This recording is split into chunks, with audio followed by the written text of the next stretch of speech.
Jagananna 2.0 YSR Congress party Jagananna 2.0 అన్న mobile super app ను release కూడా చేస్తా ఉన్నాం. ఈ రోజు ఏం జరుగుతా ఉంది అని అంటే సోషల్ మీడియాలో మన వాళ్ళు పోస్ట్ చేసిన కంటెంట్ ను ఇష్టం వచ్చినట్టుగా డిలీట్ చేసేయడము, డిలీట్ చేసేదానికి ఇష్టం వచ్చినట్టుగా కుట్రలు పన్నడము, ఇవన్నీ జరుగుతా ఉన్న నేపథ్యంలో మనమే ఒక యాప్ తీసుకొని వచ్చి ఒక ప్లాట్ఫామ్ క్రియేట్ చేస్తా ఉన్నాం.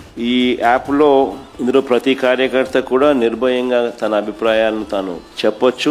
చెప్పడమే కాకుండా పార్టీతో నిత్యం తాను అనుసంధానమై ఉండగలుగుతాడు. మంచి పరిణామం జరుగుతుంది. ఇష్టం వచ్చినట్టుగా వాళ్ళు చేసే కుట్రలు ఏదైతే ఉన్నాయో కుట్రలను కూడా తిప్పికొట్టినట్టు అవుతుంది. ప్లస్ మన వాళ్ళందరికీ కూడా పార్టీలో ఉన్న చిన్న కార్యకర్త నుంచి సెంట్రల్ ఆఫీస్ దాకా ప్రతి నాయకుడు కూడా నియోజకవర్గ స్థాయి నుంచి రాష్ట్ర స్థాయి దాకా ప్రతి నాయకుడితో కూడా కార్యకర్తలు కూడా అనుసంధానమై కూడా ఉంటాడు. ఎందుకంటే ఇక్కడ పోస్ట్ చేసే ప్రతి కంటెంట్ కూడా మన పార్టీలో ప్రతి ఒక్కరికి కూడా ఇది అందుబాటులో ఉంటుంది. కాబట్టి క్షేత్రస్థాయిలో ప్రజలు ఎదుర్కొంటా ఉన్న సమస్యలు కానీ, కార్యకర్తలు పోలీసుల ద్వారా హెరాస్మెంట్ ఎదుర్కొంటా ఉన్న ఇబ్బందులు కానీ, పార్టీకి సంబంధించిన ఇలాంటి ఏ అంశాలైనా కూడా ఈ యాప్ ద్వారా నేరుగా ఒకరితో ఒకరం టచ్లో ఉండగలుగుతాం.